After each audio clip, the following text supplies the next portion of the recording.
श्री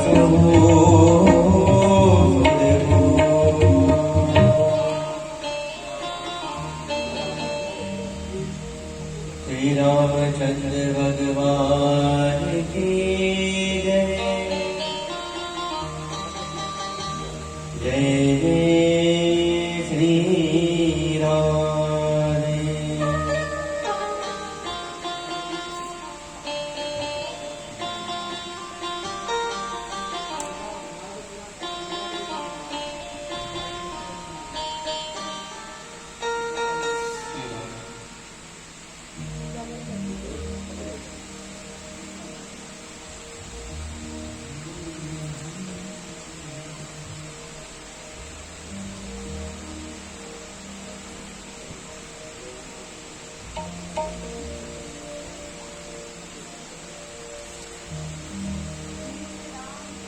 रामचंद्र भगवान की जय। जय जय श्री राधे। जय जय श्री राधे।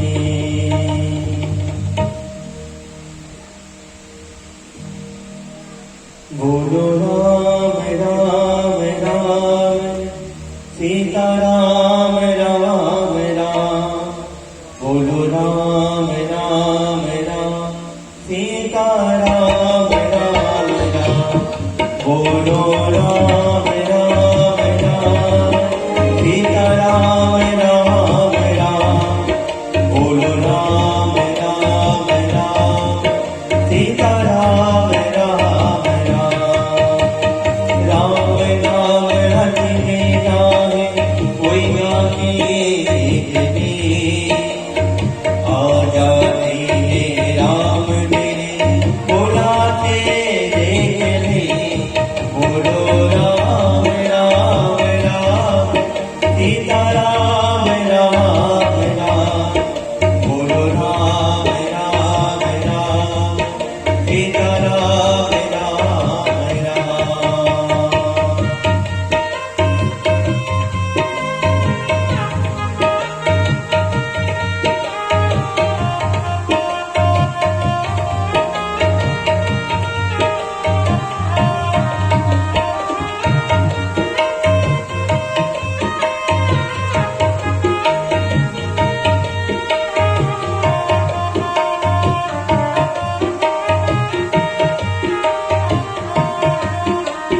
जिस मन में अभिमान भरा भगवान कहाँ से आए।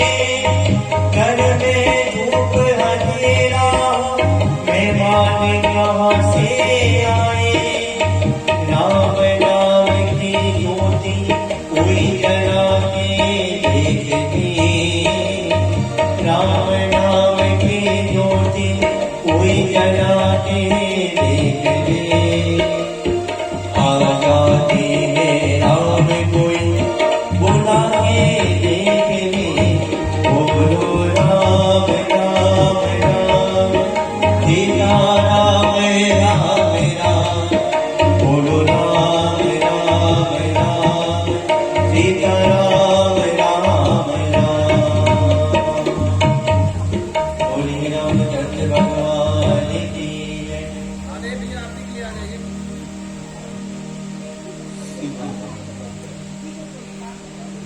श्री राम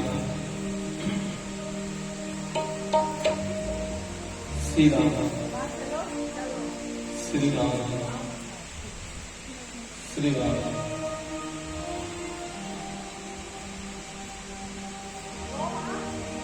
ओम चंद्रमासो जातस्य शोभो सूर्यो अदायता। स्तोत्राह्वानिश्च प्राणश्च तथा वलीरजायता।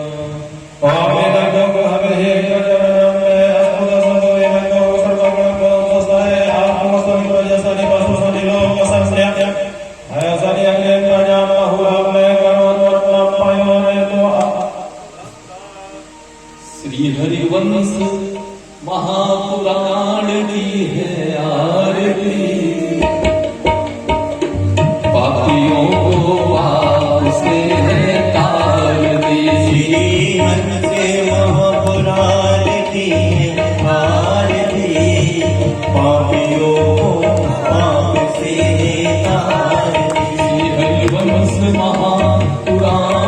की है आरती, पापियों को पाप से है तारती। हरिवंश महापुराण की है आरती, पापियों को पाप से है तारती। ये अमर ग्रंथ ये मुक्ति पंथ ये पंचम वेद निराला, नव ज्योति जगाने वाला। ये अमर ग्रंथ ये मुक्ति पंथ ये पंचम वेद निराला, नव ज्योति जगाने वाला। हरि नाम यही हरि नाम यही हरि नाम यही हरि नाम यही हरि नाम यही हरि नाम यही हरि नाम यही हरि नाम यही। जग के मंगल की आरती, पापियों को पाप से है तारती।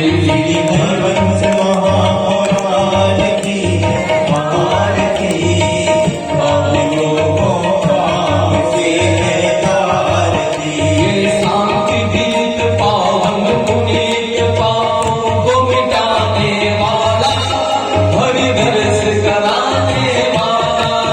ये शास्त्र वेद पावन पुनीत पापों को मिटाने वाला, हरि दर्श कराने वाला।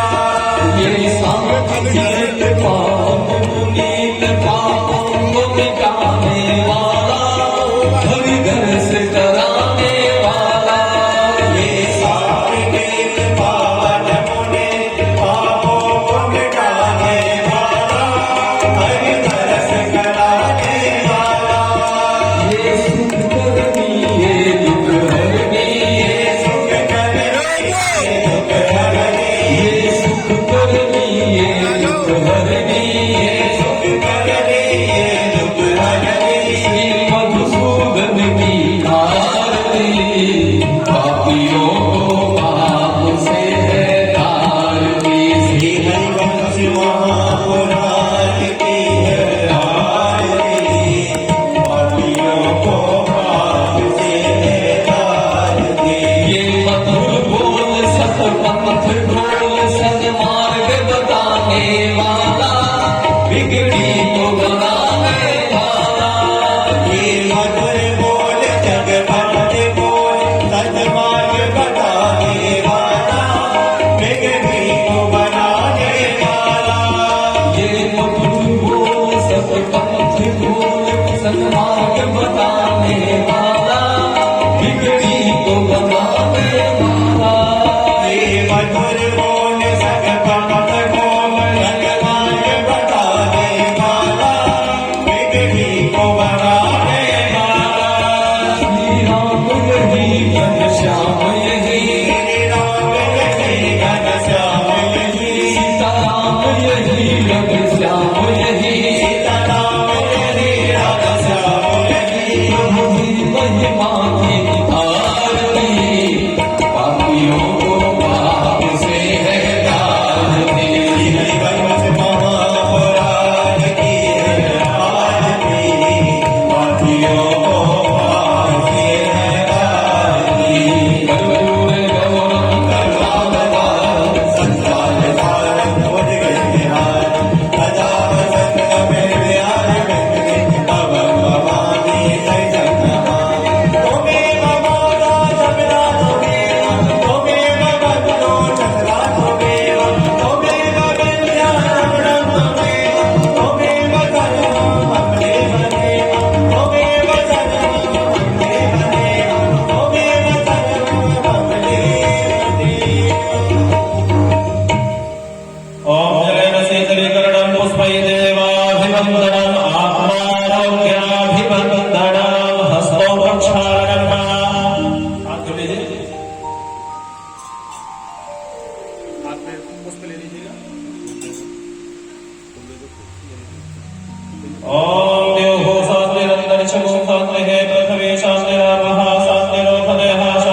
प्रचोदयात्। हरिः ओम महालक्ष्मी च विद्महे विष्णुपत्नी च धीमहि तन्नो लक्ष्मीः प्रचोदयात्। सेवन्तिका बकुलचम्पकपाटलाब्जै वृन्दावनादिकरवेररसालपुष्पैः बिल्वप्रवाल तुलसी दलमञ्जरी दृष्ट्वा पूजयामि जगदीश्वर मे प्रसीद। नानासुगन्ध पुष्पाणि यथा कामोद्भवानि च पुष्पाञ्जलिर्मयानन्तं गृहाण परमेश्वर। साकाय सपरिवाराय स्वायुधाय सत्तिकाय श्रीहरिवंश महापुराणाय मंत्रपुष्पाञ्जलिं समर्पयामि। बोलो वृंदावन बिहारी लाल की जय। शीघ्र अपने कार्यों से निवृत्त होकर के कथा पंडाल पर पधारने की कृपा करें। व्यास जी मंचासीन हो चुके हैं और शीघ्र कथा प्रारंभ होने जा रही है। आप अपने गृह कार्यों से निवृत्त होकर के शीघ्र कथा पंडाल पे पधारें। जय जय श्री राधे श्याम। और कृपा करके आप सभी लोग शीघ्र बैठे, अपना आसन ग्रहण करें।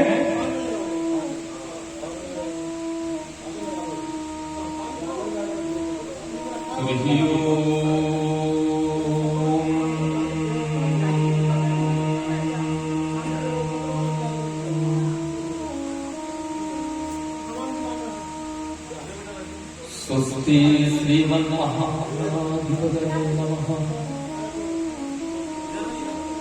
लक्ष्मीनारायणाभ्यां नमः। श्री सरस्वत्यै नमः।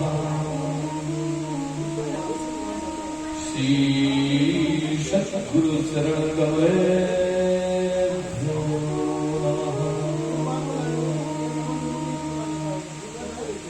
श्री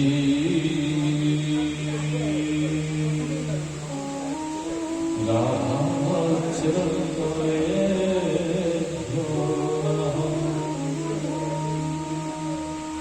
वागीसाद्यः शुमनसः सर्वार्थानामुपक्रमे यं कृत्यासु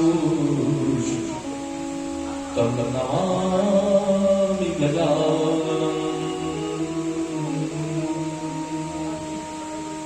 व्यासीश्वरं सुकृतिनां भवनेश्वरलक्ष्मी पापादनुरां कृतधियां हृदयेषु बुद्धि श्रद्धा शतां गुरुजन प्रभवशज्जा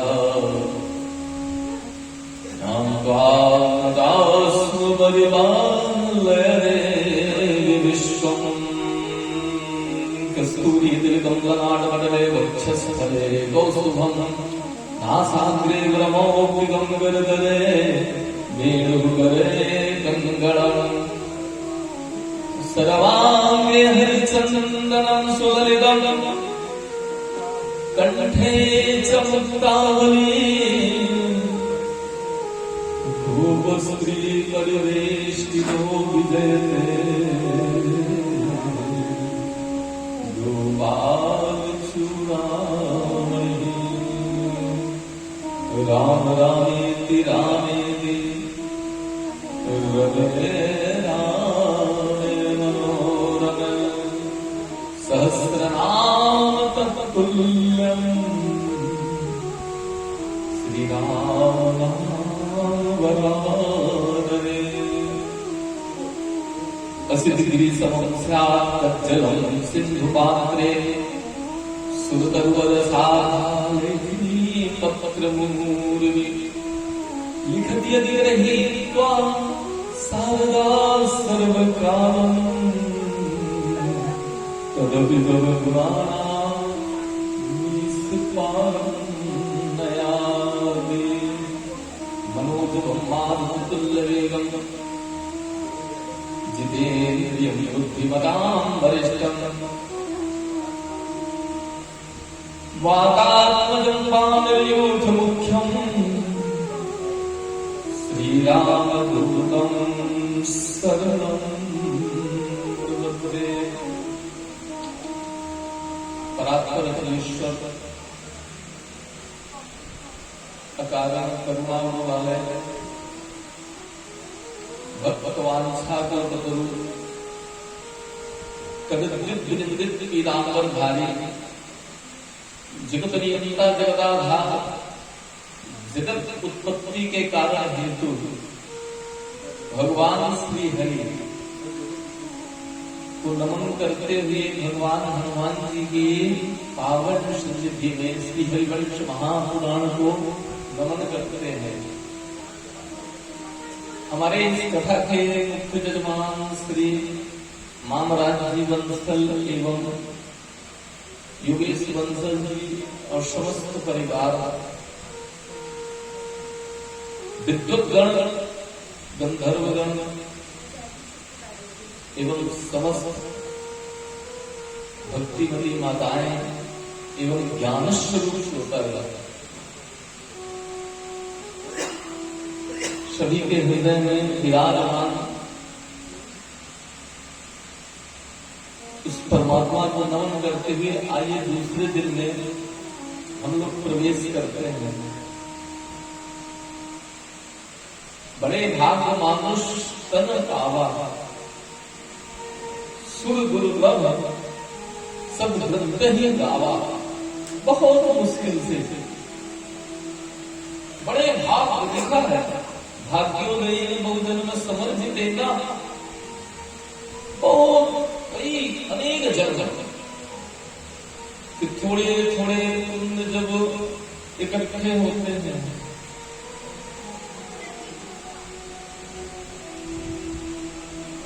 उन पुण्यों का जब प्रादुर्भाव होता है तब ये मानव शरीर मिलता है।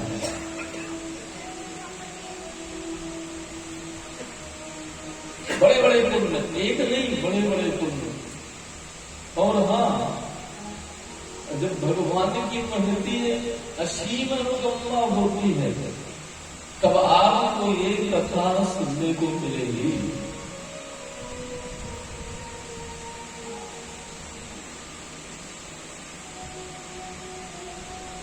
जब ये कथा सुनने को मिलेगी तो आइए मन को एकाग्र करने के लिए भगवान का मधुराष्टक गान करें बहुत प्रेम से, बहुत प्रेम से। पत्रिका दी जा रही है आपको और बोलेंगे भी, है ना। देखना बंद नहीं है, बोलना भी है।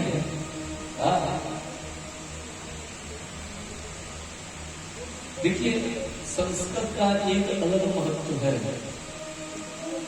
अब जैसे हम इंग्लिश नहीं जानते हैं, अब हमारे सामने आप इंग्लिश बोलो तो हम, अब देवता लोग हिंदी जानते तो हैं, लेकिन अगर आप संस्कृत के ज्यादा प्रेमी होते तो संस्कृत बोलेंगे ना। कहते हैं जो जिस भाषा में समझे उसको उसी भाषा में समझाना चाहिए। तो हम लोग उसी की भाषा में संस्कृत में बड़े प्रेम से मधुराष्टक का गान करेंगे जिससे हमारा मधुर जीवन हो। हाँ, जो भी कड़वाहट है अंदर की, बाहर की, अगल की, बगल की, वो सब मिटे हैं और जीवन में मधुरता, सरसता, प्रेम और सरलता आए। आइए बड़े दिल से सभी लोग बोलेंगे भी ना। अधरम मधुरम वदनम मधुरम नयनम मधुरम हसितम मधुरम। अधरम मधुरम वदनम मधुरम नयनम मधुरम हसितम मधुरम। हृदयम मधुरम गमनम मधुरम मधुराधिपते रतिलम मधुरम। हृदयम मधुरम गमनम मधुरम मधुराधिपते पते रखिलं मधुरम् वचनं मधुरं चरितं मधुरं वसनं मधुरं बलितं मधुरं वचनं मधुरं चरितं मधुरं वसनं मधुरं बलितं मधुरम् चरितं मधुरं रमितं मधुरं मधुराधिपते रखिलं मधुरम्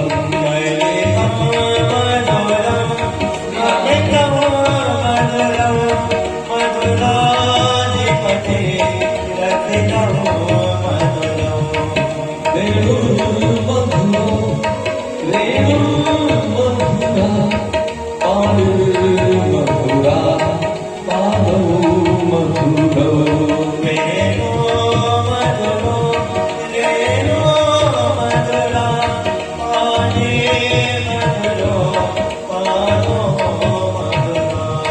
नित्यं मधुरं सख्यं मधुरं मधुराधिपते रखिलं मधुरम्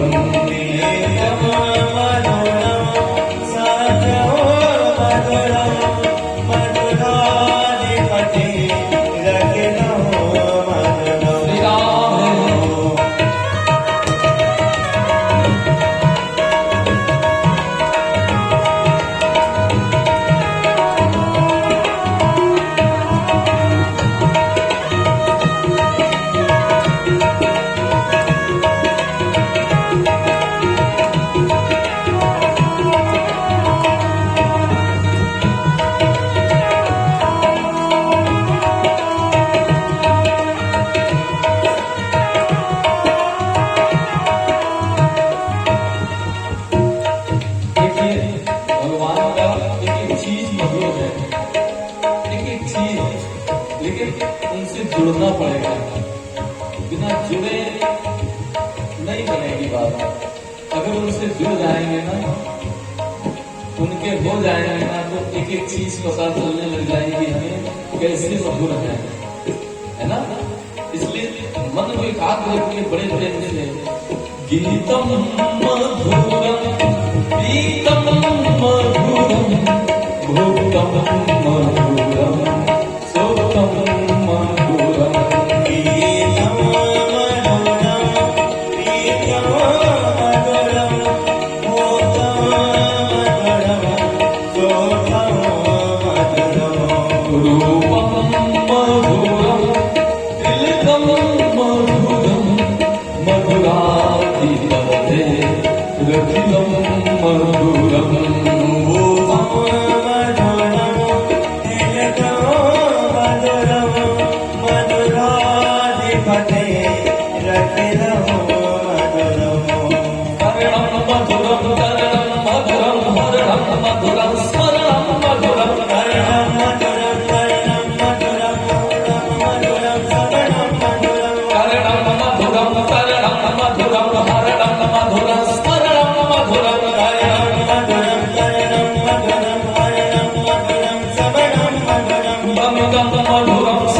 मधुरम मधुरं मधुरं समितं मधुरं मधुराधिपते रखिलं मधुरं मधुराधिपते रखिलं मधुरम मधुराधिपते रखिलं मधुरं मधुराधिपते रखिलं मधुरम मधुराधिपते रखिलं मधुरं पूजा मधुरा माला मधुरा यमुना मधुरा बीजी मधुरा पूजा मधुरा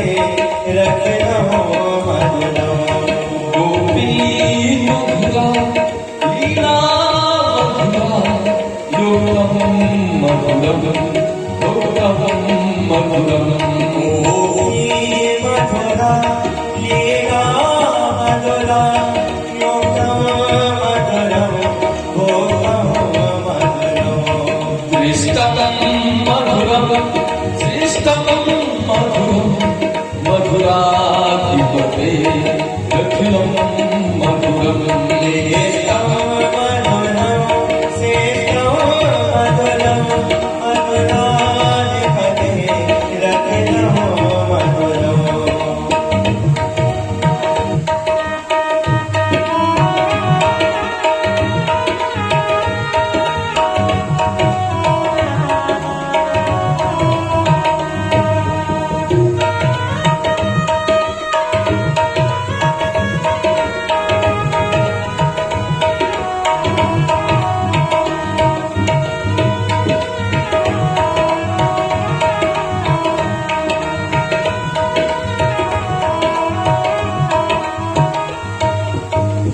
गोपाल मधुरा गावो मधुरा यष्टिर मधुरा श्रेष्ठिर मधुरा मधुरा गावो मधुरा यज्ञे मधुरा षष्ठी मधुरा ललितम मधुरम फलितम मधुरम मधुराधिपते रखिलम मधुरम हरितम मधुरम हरितम मधुरम मधुराधिपते रखिलम मधुरम गलितम मधुरम फलितम मधुरम मधुराधिपते रखिलम मधुरम हरितम मधुरम हरितम मधुरम मधुराधिपते रखिलम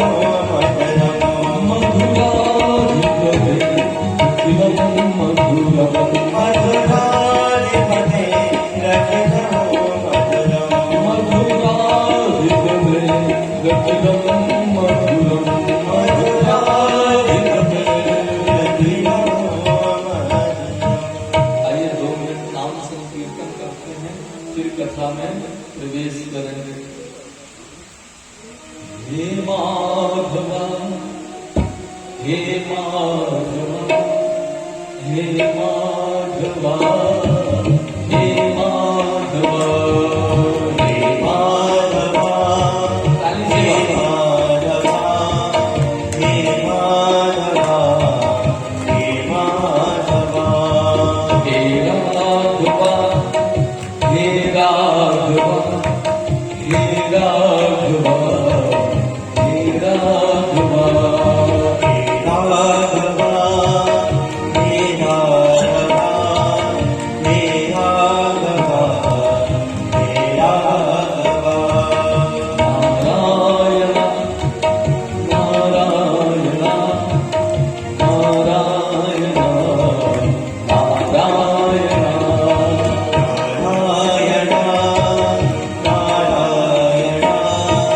नारायण नारायण नारायण श्री राम जय।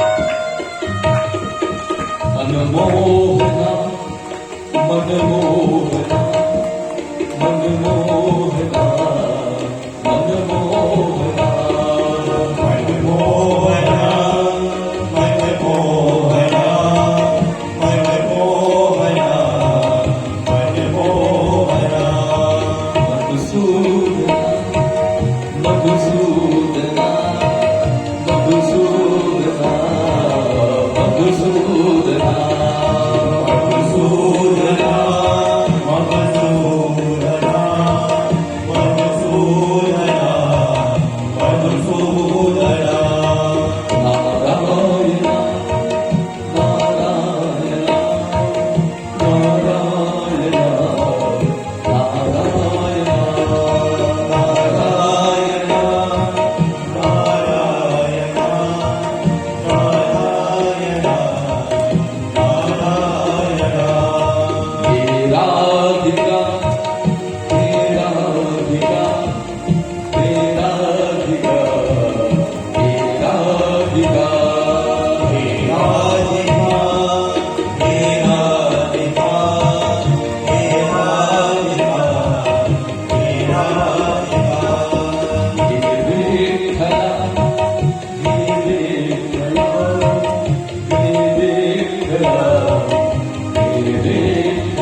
श्री जगन्नाथ सरकार की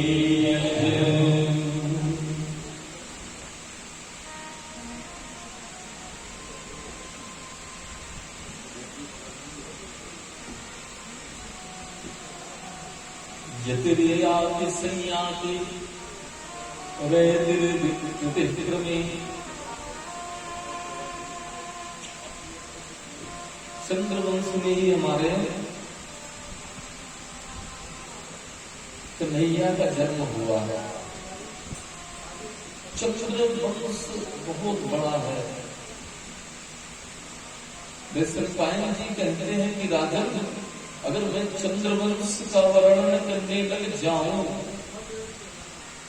तो 7 साल में भी चंद्रवंश के राजाओं का मैं वर्णन बता नहीं सकता था।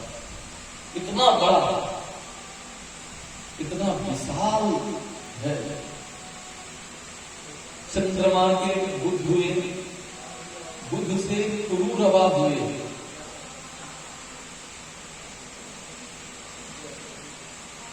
पुरूरवा राजा इतने सुंदर थे कि स्वर्ग की अप्सरा उर्वशी ने देखा और मोहित हो गई। ब्रह्मा जी का स्वर्ग से उर्वशी नृत्य कर रही थी और स्वर्ग से उसकी नजर पड़ गई। तो जब नृत्य करते करते नजर पड़ी ना तो ताल भंग हो गई। ब्रह्मा जी को लगा, अरे इतना अच्छा नृत्य चल रहा था, इसका मन कहाँ भटक गया। मन की बात तो ही है। अर्जुन कहते हैं चंचलम ही मन कृष्णा प्रमाथी बलवग्रहम् तस्याहं निग्रहं मन्ये वायुरिव सुदुष्करम्। सबसे तेज अगर कुछ है इस संसार में तो वो है वायु। वायु बहुत तेजी से चलती है, लेकिन वायु से भी 10 गुना तेज मन है। मन इतना चंचल है कि यहाँ बैठे हैं आप और पता नहीं कलकत्ता दिल्ली मुंबई कहाँ पहुंच जाए। शरीर भर यहाँ बेचारा बैठा रहेगा और मन, ये मन बड़ा चंचल है, कैसे तेरा भजन करूं। बहुत चंचल है, बैठने नहीं देता, कथा सुनने नहीं देता, एकाग्रता में आने नहीं देता। नहीं तो सभी ना कपड़े योगी हो जाए। हाँ, सभी कभी कभी हो जाए गंगा सागर में जो आज भी बैठे हुए हैं, लेकिन ये मन कितना चंचल है। चंचल ही मन कृष्णा प्रमाथी प्रणव। कैसे करूं? अर्जुन ने कहा है कि नहीं कैसे करूं बताओ तो। इस मन को, मेरा जो मन है बड़ा चंचल है, बता दो आप कैसे मैं इसको वश में करूं। बोले अभ्यास कौनतेय, अभ्यास करो। किसी भी चीज का अभ्यास हो, सब सीखे हैं, सब सीखे हैं, अभ्यास होना चाहिए। रोटी बनानी है तो पहले आटा लगाने का अभ्यास हो, फिर छोटे छोटे उसके टुकड़े लोई बनाने का, फिर बेलने का, फिर 2-4-6 बार अभ्यास करेंगे तो फिर अभ्यास में आ जाएगा, वो इजी लगने लग जाएगा। तो अभ्यास करिए, अभ्यास बहुत जरूरी है किसी चीज का। अभ्यास है तो कौन दे वैराग्य से गृह्यते। अगर आप अभ्यास करेंगे ना तो बैठने का भी अभ्यास हो जाएगा। आप अभ्यास करेंगे कि 4 घंटा मोबाइल नहीं टच करना है तो टच वाले मोबाइल को आप टच नहीं करेंगे। हाँ, केवल अभ्यास करना है। हम भी तो आप ही कैसे हैं, कोई अलग से थोड़ी है। हम भी तो बैठे हैं बिना मोबाइल में, बैठे ही हो जाएगा काम सब। मेरा आपकी कृपा से सब काम हो रहा है, करते हो तुम तो नहीं यार, मेरा नाम हो रहा है। श्री राम जी हमारे सब काम कर रहे हैं, श्री राम जी हमारे सब काम कर रहे हैं। अरे भैया करने कराने वाला तो वो है। भगवान कहते हैं मेरे बिना अर्जुन पत्ता नहीं उनका, तू क्या समझता है। अर्जुन को एक बार अहंकार हो गया है, तो सभा में सब लोग बैठे हुए थे, कृष्ण बैठे, बलदाऊ जी बैठे, प्रद्युम्न बैठे, अनिरुद्ध बैठे, से दिग्गज महारथी बैठे हुए थे। एक ब्राह्मण आए और कन्हैया को गाली देने लगे। बोले क्या हुआ? बोले देखो राजा अगर दुष्ट है तो प्रजा कष्ट पाती है। बोले क्या हुआ ब्राह्मण वाला, आपको क्या कष्ट हुआ? बोले सुनो, तुम्हारे राज्य में मेरे 10 पुत्र गर्भ में ही मर रहे हैं। 10 पुत्र। कन्हैया चुप, बलदाऊ ने चुप, जितने बड़े बड़े सात्विकी एक एक से महारथी बैठे थे, एक एक से उद्धव जी के बारे में आप इतना ही जानते हैं कि ज्ञानी उद्धव जी। अब इसमें हरिवंश महापुराण में आएगा। उद्धव जी इतने बड़े योद्धा थे, इतने बड़े योद्धा थे कि कृष्ण के मुकाबले भी योद्धा थे। इतने बड़े योद्धा थे, बृहस्पति के शिष्य थे। लेकिन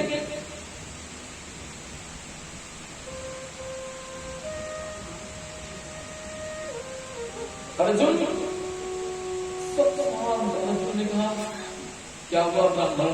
बोले मेरे 10 पुत्र गर्भ में ही मर जाते हैं, मुझे उन अपने ये पुत्र होगा इसकी रक्षा करनी है।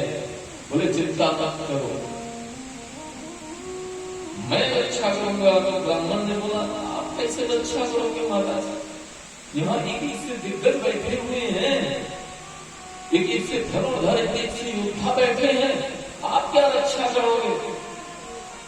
ना हम कृष्ण है, मैं कृष्ण नहीं। अर्जुन क्या कहते हैं देखिएगा, मैं कृष्ण नहीं हूं, मैं बलदाऊ जी नहीं हूं। ना निरुद्धम प्रद्युम्नम चाचा, मैं प्रद्युम्न हूं ना निरुद्ध हूं। तो कौन हो? अहम वा अर्जुनो नामा गांडीवम यस्य वै धनु। मैं कौन हूं? मैं अर्जुन हूं जो गंडीव धारण करता हूं, तुम्हारे इस पुत्र की रक्षा मैं करूंगा।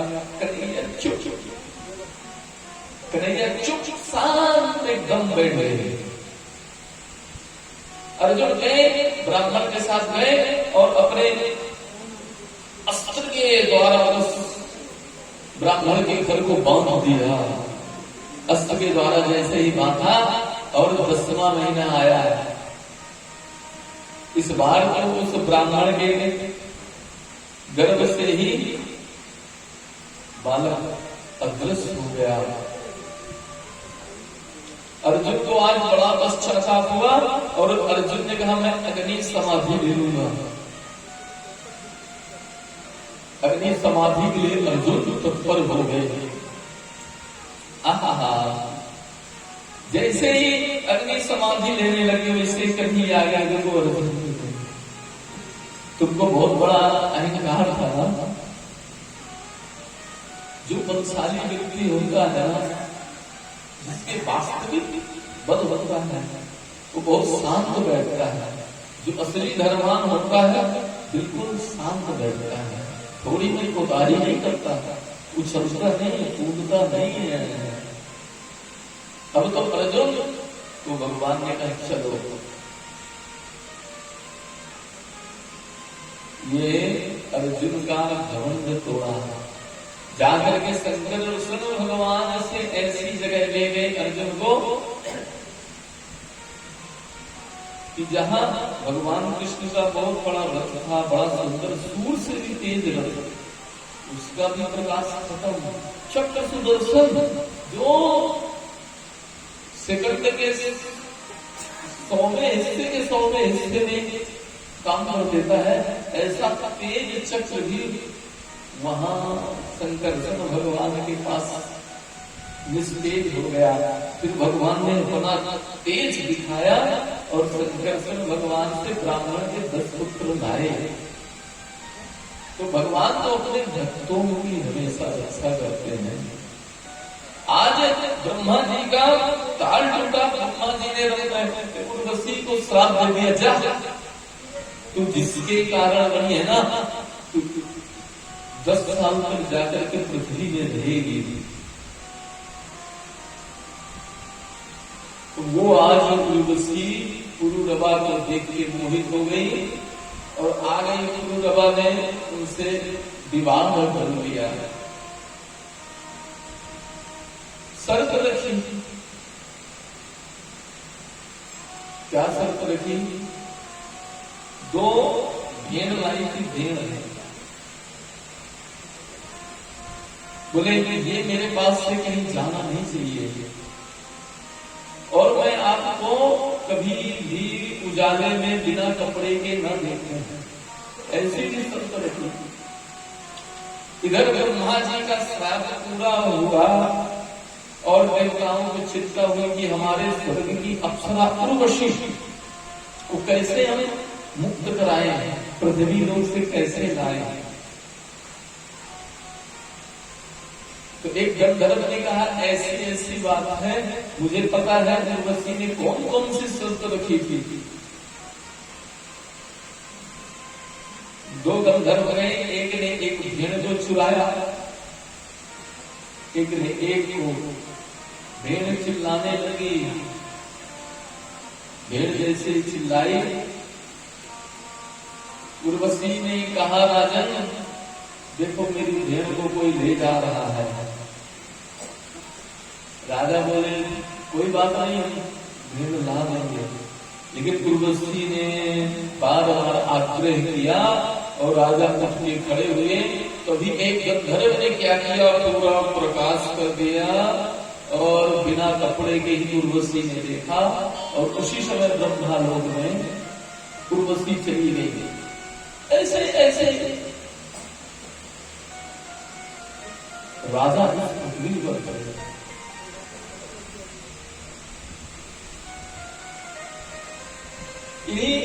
इन्हीं के वंश में ये याति नाम के राजा थे, क्षत्रिय थे। इनका सार्वभौम राज था।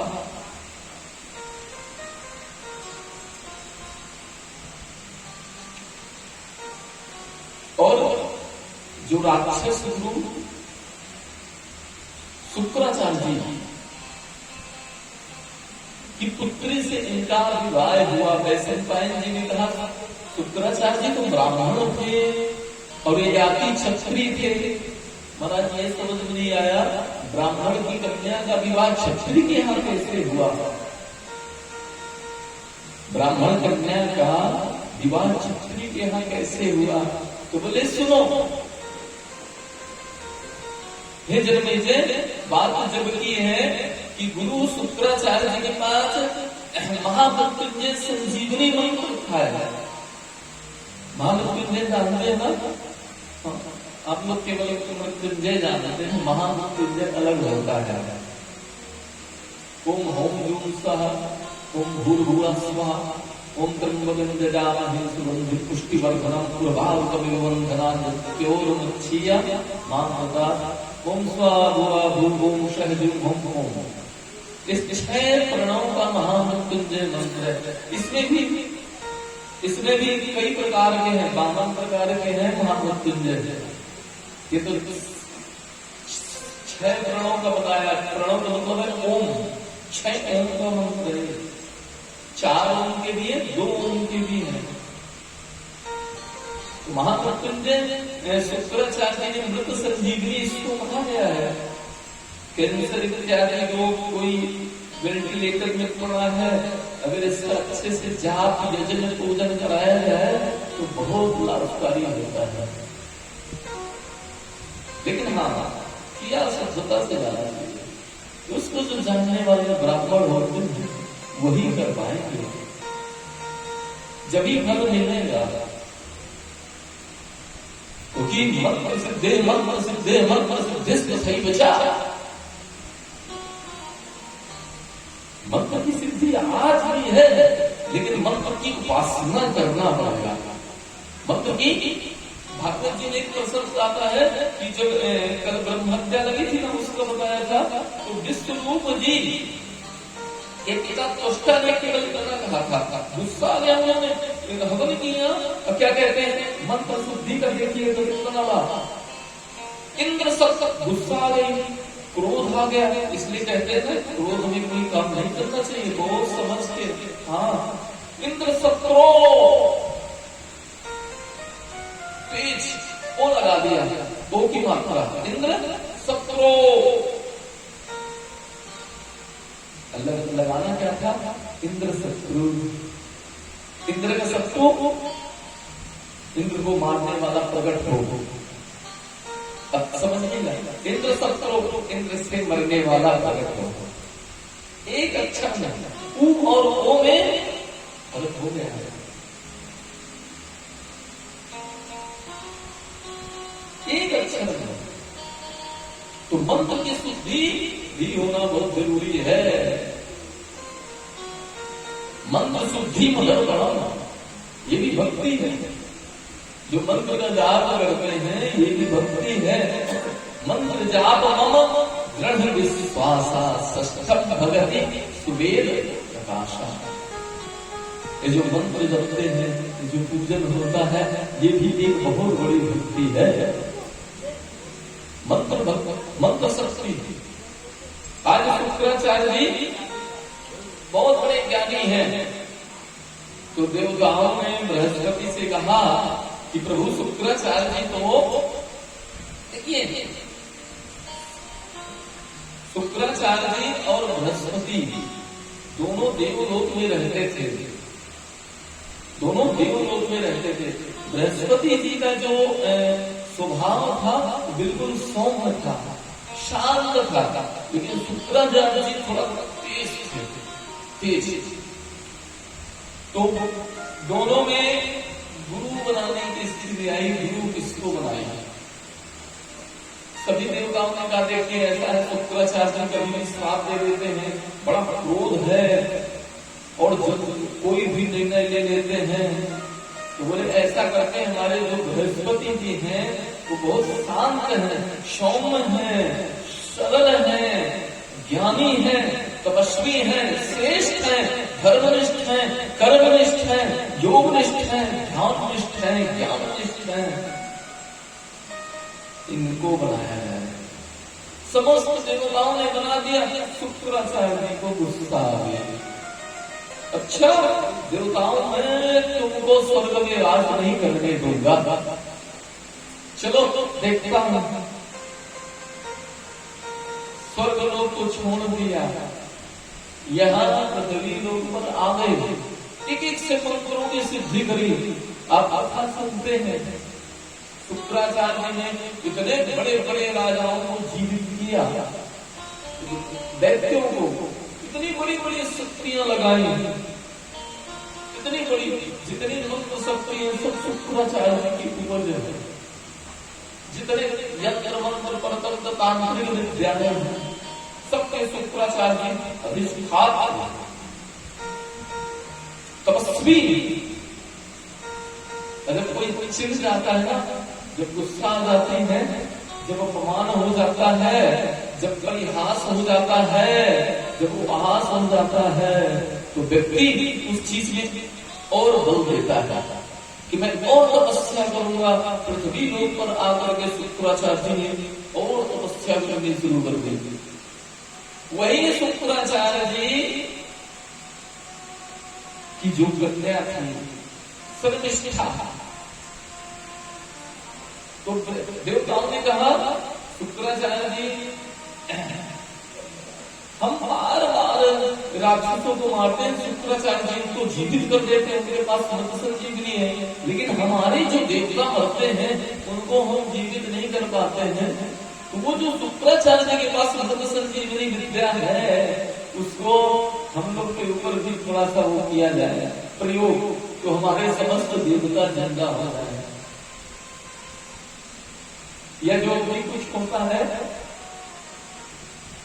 तो बृहस्पति के पुत्र थे कच्छ, बहुत सुंदर ब्राह्मण। बृहस्पति जी ने आदेश दिया जाओ बेटा शुक्राचार्य जी से जाकर के मृत संजीवनी विद्या सीखो।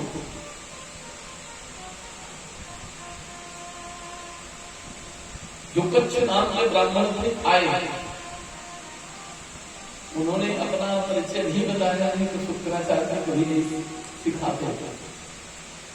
शुक्राचार्य ने क्या, शुक्राचार्य के चरण वंदन किए, शुक्राचार्य ने स्वागत किया, कौन हो? बोले मैं ब्राह्मण हूं, मैं आपसे अध्ययन के लिए आया हूं।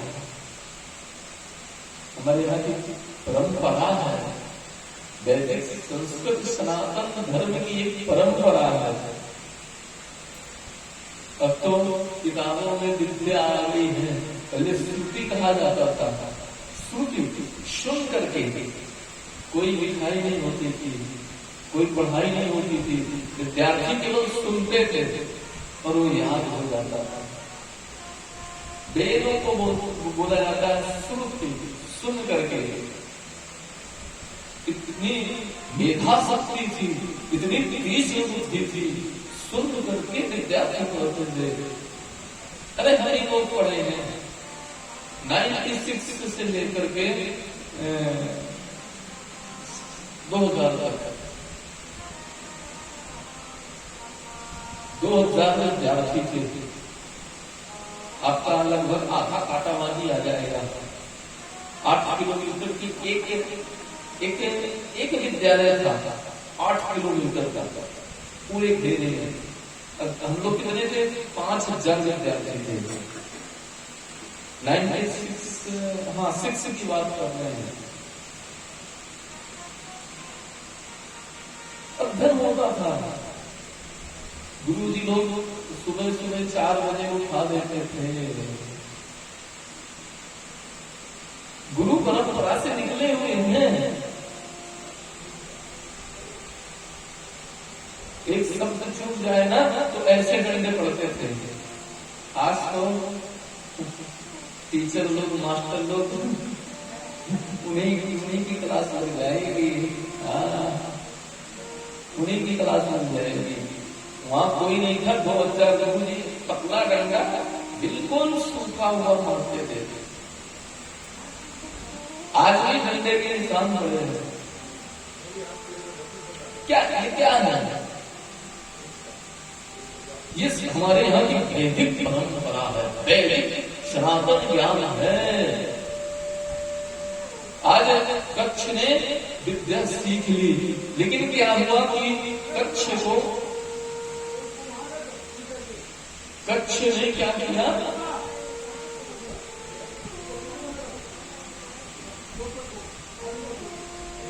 कच्छ ने क्या किया?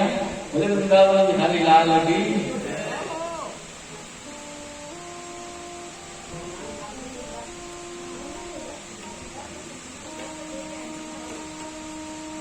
भज गोविंद गोविंद गोपाला, भज गोविंद गोविंद गोपाला, भज गोविंद गोविंद गोपाला, भज गोविंद गोविंद गोपाला, ओ मेरो मुरली मनोहर नंद लाला, मेरो मुरली मनोहर नंद लाला, ओ मेरो मुरली मनोहर नंद लाला, मेरो मुरली मनोहर नंद लाला, भज गोविंद गोविंद गोपाला, भज गोविंद गोविंद गोपाला, सिया रे जय हो।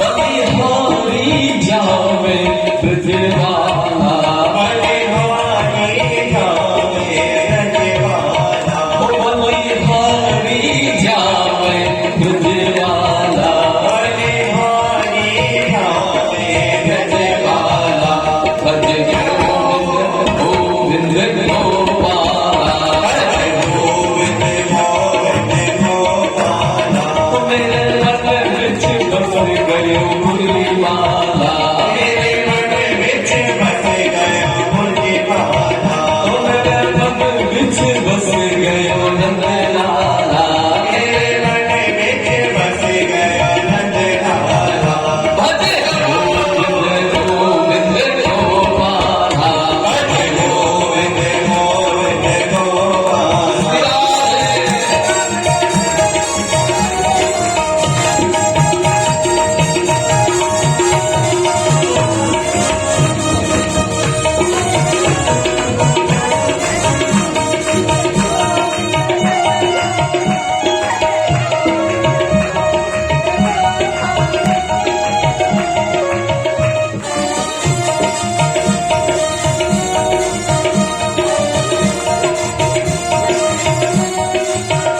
वो तो बाबू जी को भैया नंद लाला, ओ दोनों जी को भैया नंद लाला, वो तो बाबू जी को भैया नंद लाला, ओ दोनों जी को भैया नंद लाला, वो तो गाय चरैया गोवाला, ओ गाय चरैया गोपाला, वो भज गोविंद गोपाला, गोविंद गोविंद गोपाला, भज गोविंद गोविंद गोपाला, गोविंद गोविंद गोपाला, मेरे मन विच बस गयो नंद लाला, मेरे मन विच बस गया नंद लाला, वो तो मदन चुरैया नंद लाला, ओ तो मदन चुरैया नंद लाला, वो तो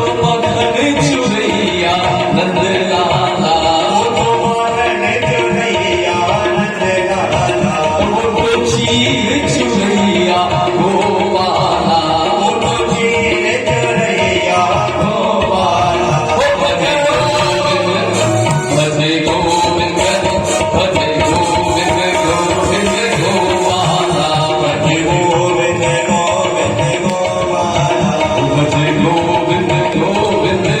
गोपाला, भज गोविंद गोविंद गोपाला, भज गोविंद गोविंद गोपाला। बोले बंसी वाले। तो कच्छ ने विद्या सीख तो ली, कच्छ ने विद्या सीख ली। ये बात बृहस्पति नाम के राक्षस को पता चल गई। बहुत सुंदर है, इस प्रसंग को बहुत ध्यान से सुनिए, मन लगा करके। बृहस्पति नाम के राक्षस ने सुना, अब वो समझ गया कि इसने विद्या सीख ली है। उन्होंने क्या किया, कच्छ को, उनको ये पता चल गया था कि ये देवताओं का पुत्र है, बृहस्पति का पुत्र है, बृहस्पति का भेजा हुआ है, अगर ये विद्या उनके पास पहुंच गई तो हम लोगों का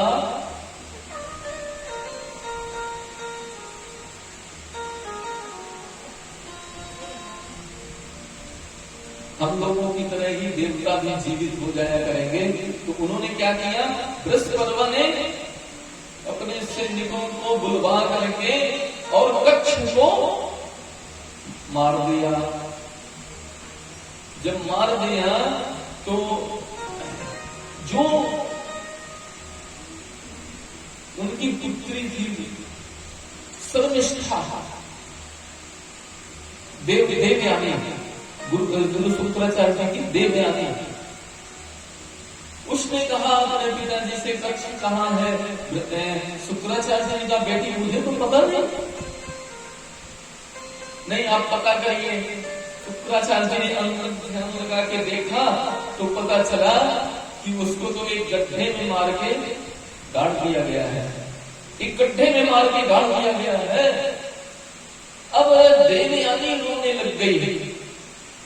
शुक्राचार्य ने कहा मार दिया तो क्या करूं बेटी। बोली ऐसा है पिताजी, मैं उससे प्रेम करती हूँ, मैं शादी करना चाहती हूँ उसी से।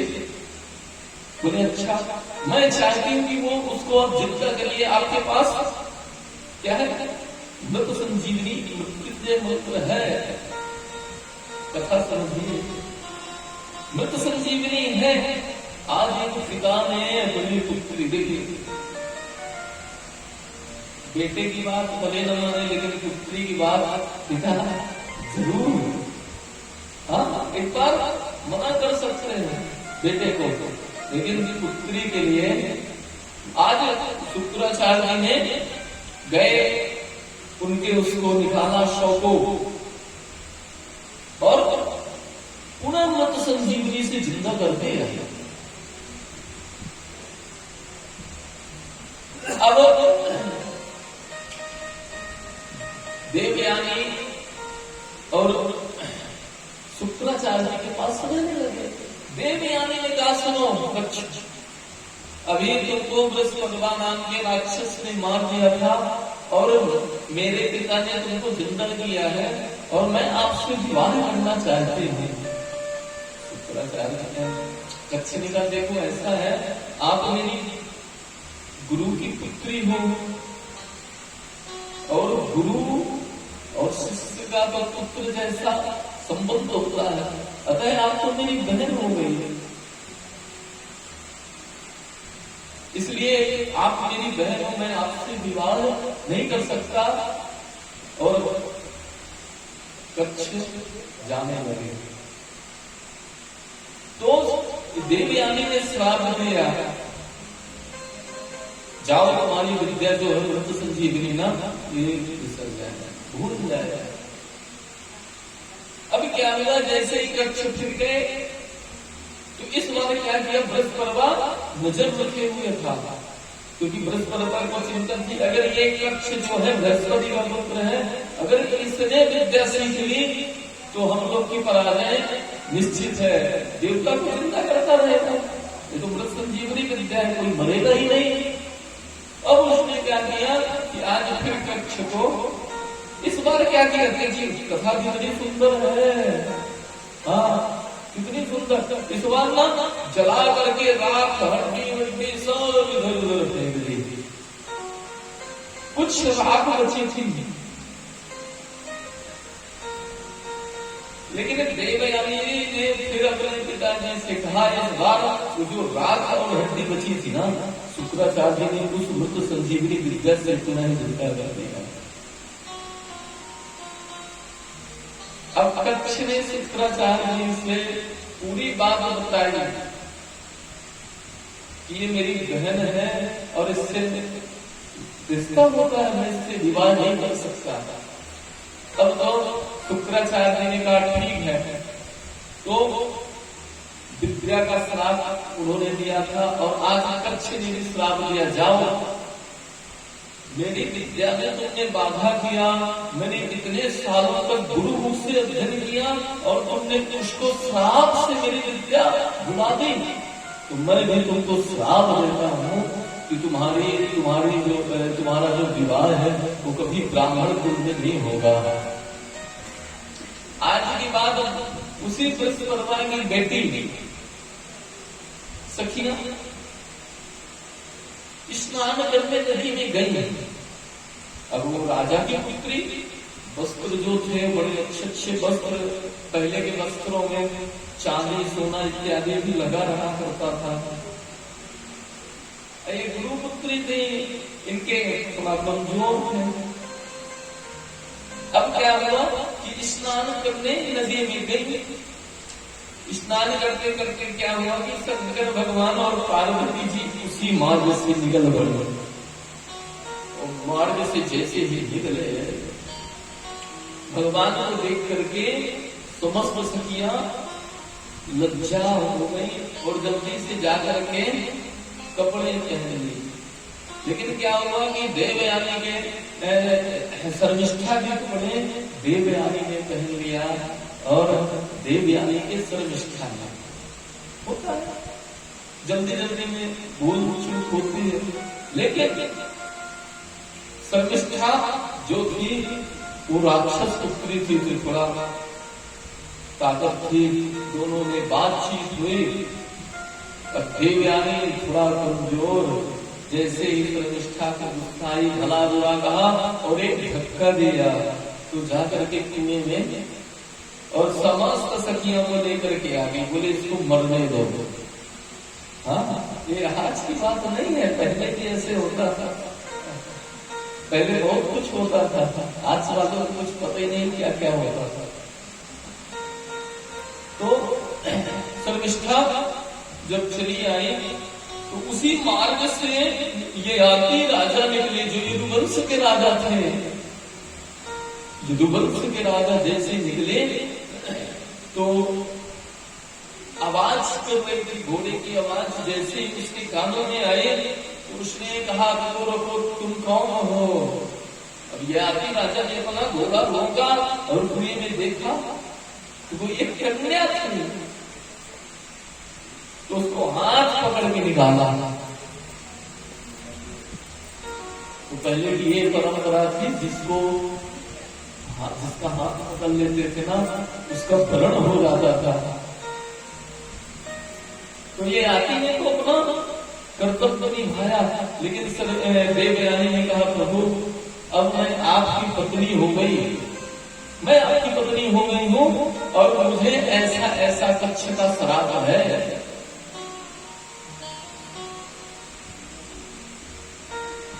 ये आए, विवाह किए और देवयानी अपने पिता से बोली,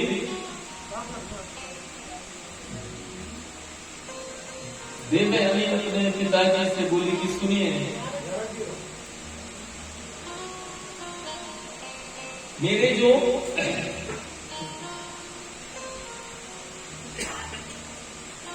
शर्मिष्ठा ने मेरा जो अपमान किया है, शर्मिष्ठा ने जो मेरा अपमान किया है उसका मैं बदला लेना चाहती हूँ। तो बोले क्या है बदला लेना है तेरे को, बोल बेटी। बोले मैं चाहती हूँ कि ये मेरी दासी बन के रहे। हाँ, दासी। ठीक। शुक्राचार्य जी को क्रोध आ गया, बृहस्पति से कहा है तुम्हारी पुत्री ने मेरी पुत्री का अपमान किया है, सोच लो तुम्हारा क्या हाल होगा। अब गुरु जी की आज्ञा, गुरु जी की आज्ञा। बोले ठीक है ऐसा करते हैं, क्या आज्ञा है गुरुदेव आप कहिए। बोले ऐसा है तेरी पुत्री ना मेरी पुत्री की दासी बन के रहेगी। बोले ठीक। अब गुरु जी को नाराज नहीं कर सकते, ऐसी परंपरा नहीं। बोले ठीक ऐसा करते हैं जो आप कहें। अब तो दासी बन के गई, सुंदर, और ये आदि का मन उनसे मोह गया। तो 4 बालक इनसे और 8 उनसे, शर्मिष्ठा से।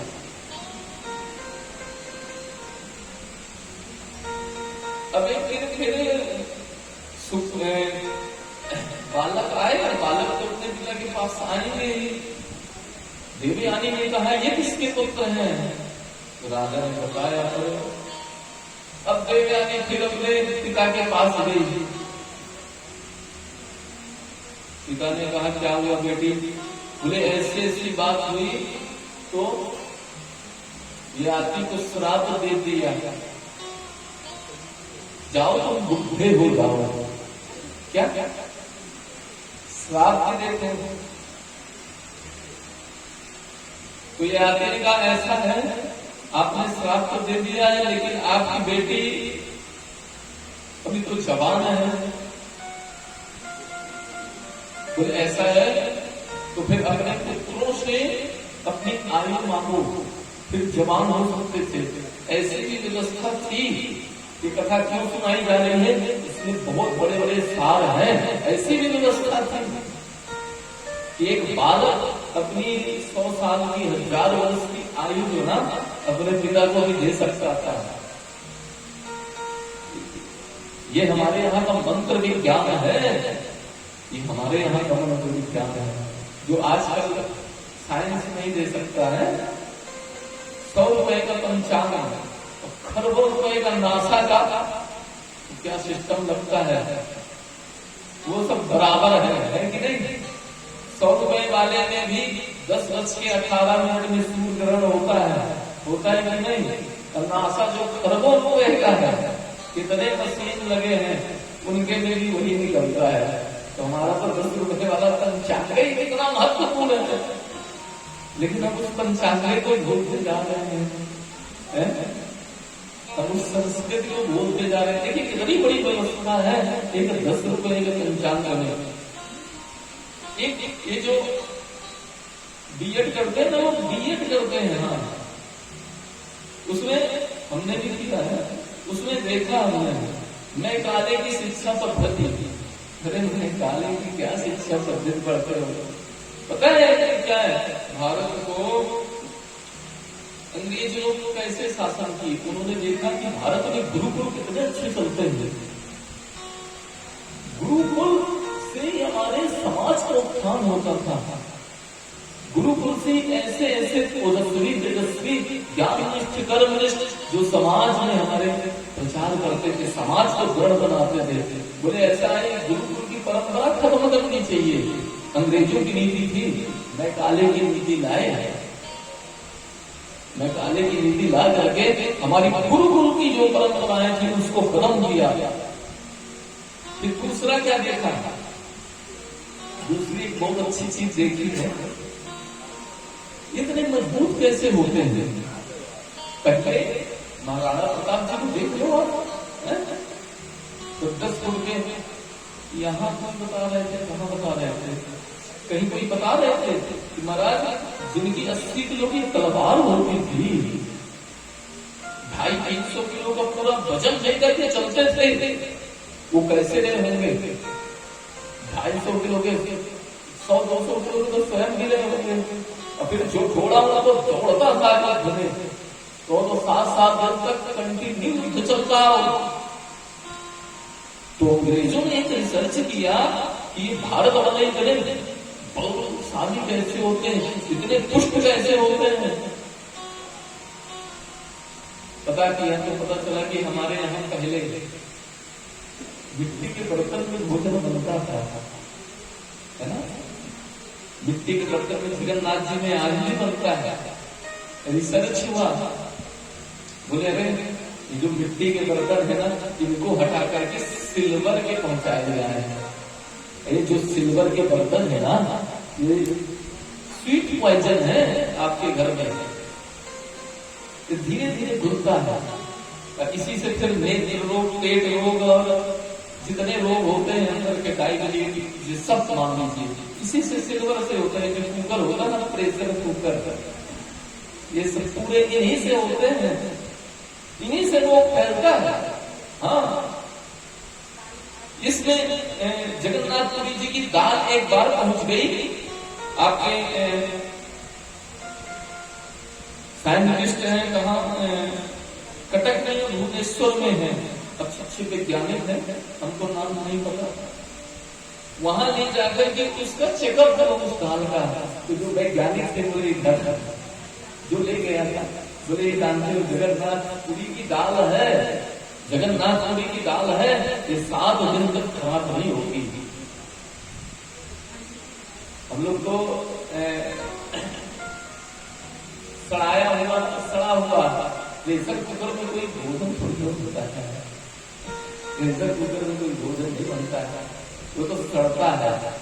पकाना है तो मिट्टी के हांडी में पकाओ, उसका स्वाद। तो इन्होंने सिल्वर बोल दिया हमारे जीवन में, और सिल्वर घर तक पहुंच गया, सब कमजोर होने लगे। ये अंग्रेजों की नीति थी। तो ये आती जी ने देवयानी के पुत्रों से मांगा, उन्होंने कहा ये संभव नहीं है। तो फिर शर्मिष्ठा के बच्चों से मांगा कि आप अपनी आयु दे दो मुझे। तो बड़े पुत्र द्रुज ने दे दिया। इनको श्राप दिया देवयानी के कि तुम कभी राजा नहीं बनोगे, तो हमारे कन्हैया राजा नहीं बने। ये यदुवंश में जो कन्हैया वाला सिस्टम है, ये राजा नहीं बने। कन्हैया कहेंगे राजा नहीं बने हैं। हाँ, मन के राजा हमारे राजा जरूर हो सकते हैं। हरदम गद्दी में बैठाए हैं किसको? उग्रसेन जी को बनाया। उग्रसेन जी को राजा बना के रखा, मथुरा में भी और द्वारकापुरी में भी। स्वयं राजा नहीं बने। ये श्राप लगा था कि आप तो राजा नहीं बनोगे। किनका? इनके वसुदेव जी की 14 पत्नियां थी। जन्मेजय जी ने कहा हे भगवान, जन्मेजय जी का हे भगवान 14 पत्नियां, आजकल तो लोग एक पत्नी को संभाल पाने के लिए तो बड़ा मुश्किल से संभाल पाते हैं। 14 हाँ, एक पत्नी को संभालना मुश्किल हो जाता है, लेकिन 14 पत्नियां थी। पौरवी रोहिणी भद्रा मर्जानिया, ये सब वसुदेव जी की पत्नियों का वर्णन है। आगे चल के जन्मेजय जी ने पूछा प्रभु वैशंपायन जी से, भगवान अवतार क्यों लेते हैं? भगवान चाहे तो रावण जैसे को तो एक संकल्प मात्र से ही उनको मार सकते हैं, कंस का वध कर सकते हैं, हिरण्याक्ष को मार सकते हैं, हिरण्यकश्यप को मार सकते हैं, जितने राक्षस हैं उन्हें सबको मार सकते हैं। लेकिन भगवान का अवतार लेने का कारण क्या है? और कितने अवतार हुए? अवतारों है संख्या। वैशंपायन जी ने कहा प्रभु राजन, अवतार तो बहुत हुए हैं, लेकिन क्यों लेते हैं? कारण क्या है अवतार लेने का? बोले भैया रामावतार होता है, हम लोगों के लिए धर्म नीति, जीवन कैसे चलाना है,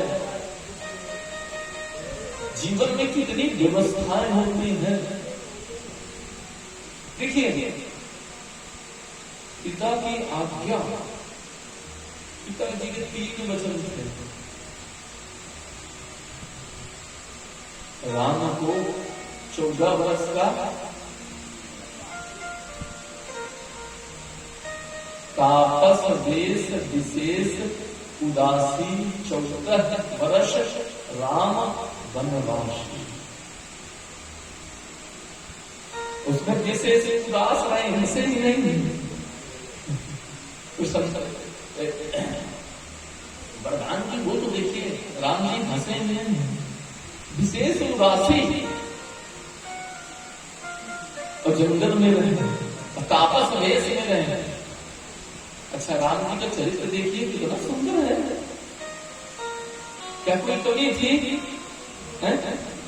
अगर 7 राज्य झील के यहाँ रुक जाते तो कोई कमी थी क्या? गुहराज साथ में यहाँ रुक जाते, संतों के आश्रम में रुक जाते, चित्रकूट में रुक जाते, कहीं रुक जाते, कोई कमी थी क्या? दशरथ जी कहीं भी व्यवस्था करा सकते थे, लेकिन नहीं, माता की आज्ञा थी, पिता की आज्ञा थी, इसलिए धर्म को गए। तापस वेश धारण किया, खड़ा होती वो भी भरत जी ले आया नंगे पैर। एक सोचिए आजकल तो थोड़ी सी वो शराब देखो, कितना राम जी का चरित्र। भगवान अपने भक्तों को अनुभव देने के लिए इस पृथ्वी पर आ करके रावण को मानना है कोई कोई बात थोड़ी नहीं। तो संकल्प मात्र से रावण कोई और नहीं है। रावण कौन है? रावण कोई और नहीं है। रावण को भगवान विष्णु के जय विजय नाम के द्वारपाल है। भगवान तो भक्तों के ऊपर कृपा करते हैं। संगादिक गए, संगादिक को व्यवस्था रोक लिया जय विजय ने। संगादिक को कहा जब श्राप देता हूं तो राक्षस बन जाओ। हाँ देखिए कितनी बड़ी बात है। कल बताया था कथा में, इसलिए कहते हैं थोड़ा सा बहुत सावधानी से सुनो। कल बताया था ना ये संगादिक कौन है? जिनकी देवता शंकर भगवान भी इन संगादिकों का पूजन करते हैं। शंकर भगवान पूर्वे शाम अति पूर्वज, पूर्वे शाम अति हमारे पूर्वज के पूर्वज के पूर्वज के पूर्वज के पूर्वज के पूर्वज हैं, जिनकी शंकर भगवान सेवा करते हैं। वेद इत्यादि इनकी प्रार्थना करते हैं, नित्य इनके पाद प्रक्षालन करते हैं, चमन झुलाते हैं, इनके दर्शन करने जाते हैं, इनका धूप दीप अभिषेक होता है। ऐसे संगादिक हैं। लेकिन आज समझने की बात है, आज इनको भी क्रोध आ गया। भाई देखो ऐसा है, किसी ने कहा मंदिर में अगर पट खुले हैं तो कोई भक्त जाना चाहता है, पट खुले हैं चले जाए। तो संगादिक तो यही कर रहे थे ना। तो भाई नियम है, पट भले खुले हैं लेकिन अंदर पुजारी जी भगवान के वस्त्र बदल रहे हो। मंदिर के पट भले खुले हैं लेकिन अगर पुजारी जी मंदिर के पट में भले खोल करके अगर वस्त्र बदल रहे हो तो उस अवस्था में भगवान का दर्शन नहीं करना चाहिए। द्वार वाल क्यों लगा रखे हैं? तो वही जय और विजय ने सोचा कि हम अपने स्वामी की एक बार आज्ञा ले लें, इसलिए इनको रोकना जरूरी है। घर के अंदर इस तरह सीधे सीधे किसी को प्रवेश थोड़ी करने देंगे। हाँ? तो संगादिकों को गुस्सा आ गया है। हाँ, गुस्सा जैसे ही आया श्राप दे दिया, जाओ तुम राक्षस बन जाओ पृथ्वी लोक पर। अब यहां समझने की बात है, भगवान ने जैसे उस आवाज को सुनी वैकुंठ के अंदर प्रवेश नहीं करने दिया। बाहर से ही आकर के चरण छुए, बोले महाराज गलती हो गई मेरे द्वारपालों से। अंदर वैकुंठ प्रिय दर्शनम, भगवान वैकुंठनाथ ने वैकुंठ के दरवाजे से ही सनक सनंदन सनातन कुमार को इसलिए हटा दिया कि उनको क्रोध आ गया। हम जितना कर्म करते हैं, अगर 1 मिनट पूजा पाठ कर रहे हैं, यज्ञ कर रहे हैं, अनुष्ठान कर रहे हैं, दान कर रहे हैं, लेकिन अगर उसमें हमको थोड़ा सा भी लेस मात्र का क्रोध आ गया तो वो हमारा किया कराया पानी बराबर हो जाएगा। एक क्रोध, केवल एक, इतनी बड़ी शास्त्र में आदत है। आज वैकुंठ में अंदर नहीं जाने दिया ना सनत कुमारों को, भगवान बाहर ही आ गए। भले अधिकारी नहीं है, अनाधिकार चेष्टा, सूत्र आता है आचार में, अनाधिकार चेष्टा, अनाधिकार चेष्टा नहीं हो सकती। और भगवान ने बाहर से ही क्षमा मांग ली, सनत कुमार चले गए। जय विजय राक्षस बने। जय विजय ने क्या कहा? प्रभु हमारा उद्धार करने के लिए बोले चिंता मत करो, तुम्हारे लिए तुम 3 जन्म लोगे, मैं 4 जन्म लूंगा। भगवान एक कदम आगे चलते हैं, मेरे लिए कदम आप चल के तो देखो, एक कदम आपको चलना है, केवल एक बार चल के तो देखो। लेकिन चलने के लिए आपको थोड़ा सा मेहनत करनी पड़ेगी। तो भगवान इसलिए आते हैं, अपने भक्तों को आनंद देने के लिए आते हैं। हिरण्यकश्यप और हिरण्याक्ष, रावण, कुंभकर्ण और आपके शिशुपाल और दंतवक्र, ये तीन अवतार लिए भगवान ने 4 दिए। नरसिंह भगवान आए, 12 भगवान आए, राम जी आए और कृष्ण जी आए, 4 हो गए। उनको 3 अवतार दिया, 4 अवतार लेकर के आए। ये भगवान की विशेषता है। हम तो का छोटा सा नाम अगर बिगड़ जाए, हे भगवान, भगवान ने बिगाड़ दिया, ठीक। अब कोई काम बन जाए, ये तो हमारी मेहनत थी, ये हमारी सफलता थी, ये हमारी योग्यता थी, ये हमारा पावर था, बिल पावर था। थोड़ी सी नहीं है, थोड़ी सी अगर कुछ थोड़ा सा हल्का सा भी अगर कुछ बिगड़ जाए ना, तो भगवान ने ऐसा कर दिया।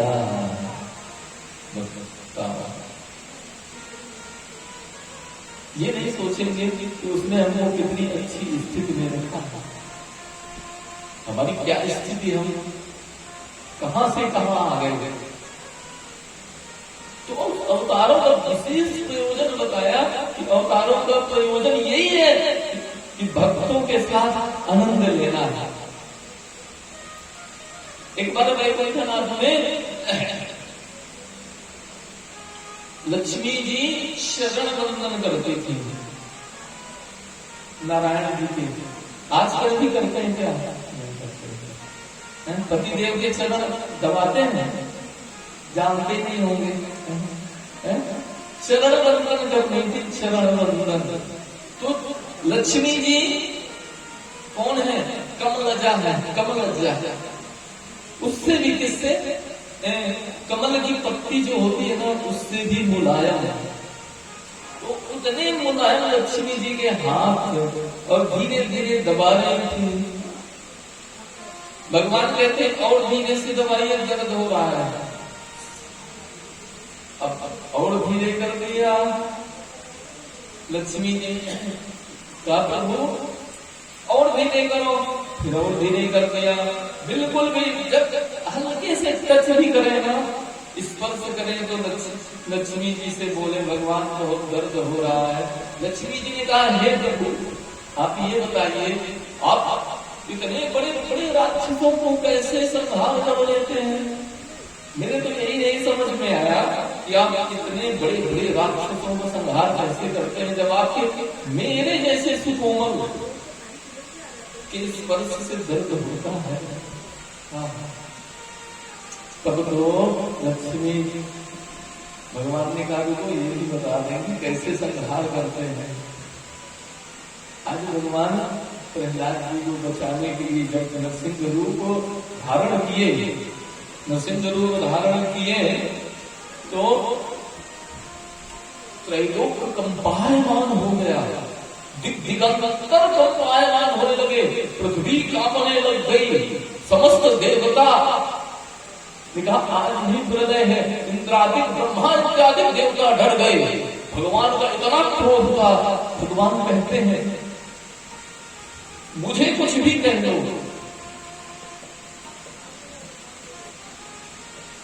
मेरे साथ कुछ भी करो, मुझे गाली दो, लेकिन मेरे भक्त को कभी किसी प्रकार का कष्ट मत देना। ऐसा लग रहा था आज ही पूरे ब्रह्मांड का प्रलय हो जाएगा, नरसिंह भगवान का गगन गड़गड़ालो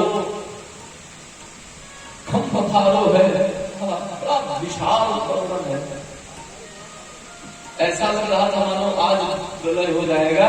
तो देवता भागे भागे गए। देखो पति कितना भी कठोर हो, कितना भी ताकतवर हो, कितना भी गुस्सावान हो, पत्नी को देख लेता है ना तो सब गुस्सा उतर जाता है। इस बुद्धि से लेकर के समस्त देवता लक्ष्मी मैया के पास पहुंच गए।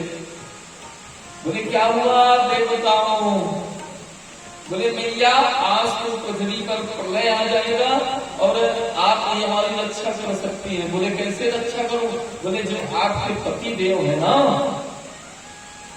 वो तो आज बहुत क्रोधित हो रहे हैं, उनको बहुत क्रोध हो रहा है, गुस्सा हो रहे हैं। अच्छा भाई, पति बदलने का इतना तो चलता ही है। हाँ, बोले चिंता मत करो, मैं चलती हूँ, देखती हूँ। पूरे देवताओं को डरा के रखा है, पता नहीं क्या क्या बड़बड़ाती हुई लक्ष्मी जी, चमचम करती हुई बढ़िया लाल लाल साड़ी पहन करके, थाली ले करके, और नशिष्ठ भगवान के पास जाने लगी। सभी देवता पीछे ही हट गए, डर रहे थे। लक्ष्मी जी एकदम सीधे सीधे जा रही थी। नरसिंह भगवान ने तिरछी नजर से देखा और एक हुंकार दिया, और जैसे हुंकार दिया लक्ष्मी जी की थाली वही गई, लक्ष्मी जी का दूसरा पग वैकुंठ नाद में चला गया। बोले पता नहीं कहाँ कहाँ फंसा देते हैं मुझे, ये मेरे पति हो ही नहीं सकते। मेरे पति तो इतने सुकोमल है, इतने सुकोमल है कि स्पर्श करने से मुझे दर्द होता है।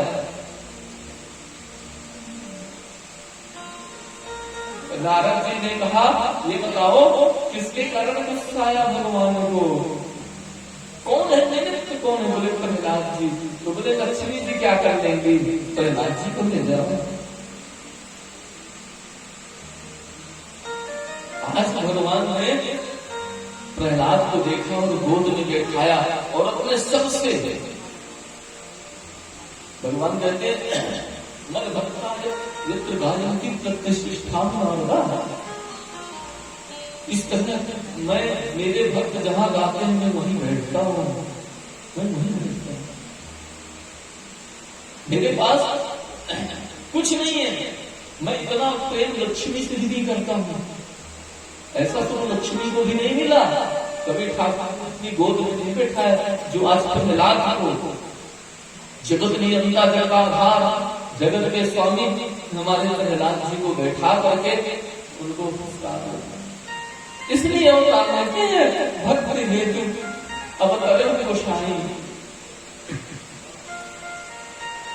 भगत के वश में है भगवान। लेकिन हम लोग को करना पड़ेगा। हम लोग थोड़ा सा कष्ट आ गया तो भगवान को पता नहीं 2-4 रस सुना देते हैं। सुनाना तो चाहिए, लेकिन कभी कभी उससे बात भी करना चाहिए, पूजा करना चाहिए। लेकिन कभी सोचा है, खूब सुनाते हैं, खूब अभिषेक सुना देते हैं, खूब स्तोत्र सुना देते हैं, गीत गोविंद भी सुना देते हैं। कभी सोचा है कि उसकी भी सुन लें? कभी उसको भी मौका दो ना बोलने का। 1 घंटा उसके सुनने का इंतजार करो, बोलेगा, जरूर बोलेगा। लेकिन आपके अंदर इतना दिल पावर होना चाहिए, इतनी श्रद्धा होना चाहिए। अरे इसी कर्मादाय की खिचड़ी खाई, अभी कलियुग की बात है, एक संतों ने उसको प्रकट किया है। ज्यादा नहीं, जगन्नाथ जी भी खिचड़ी खाने आते थे 5 बजे सुबह, बिना नहाए कर्मा बाई बनाती थी कि नहीं बनाती थी? बिना नहाए, बताइए, बिना नहाए खाते थे। खिलाने का उनका भाव है, भाव का भूखा हूं मैं, बिगरानी के छिलके खाए। और जब बुजुर्ग ने देखा, ये तो गलत कर रही है, छिलके खिला रही है, जैसे केला के, तो बोले इसमें कोई स्वाद नहीं है। तो ये स्वाद होना चाहिए भगवान के प्रति, उतनी श्रद्धा होनी चाहिए। जब होगा, जब गोविंद आपके अंदर में अंतर हृदय में विराजमान हो जाएंगे। लेकिन हम लोग उस चीज को मानने के लिए तैयार नहीं होते हैं। थोड़ी सी बात में ही हम लोग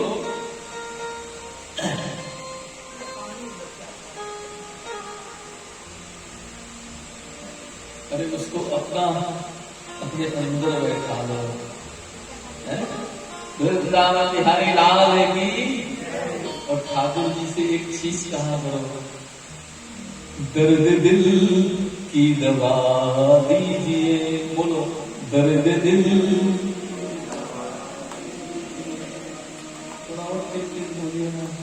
दर्द दिल की दवा दीजिए।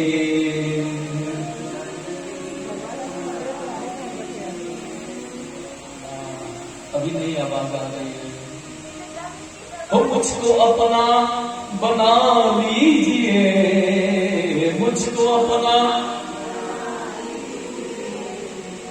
पीछे वाले सोच रहे हैं हमसे नहीं कह रहे हैं, पीछे वाले भी बोले ना, वो मुझको अपना बना लीजिए, मुझको दर्द दिल की दवा दीजिए मेरे प्यारे, दर्द दिल की दवा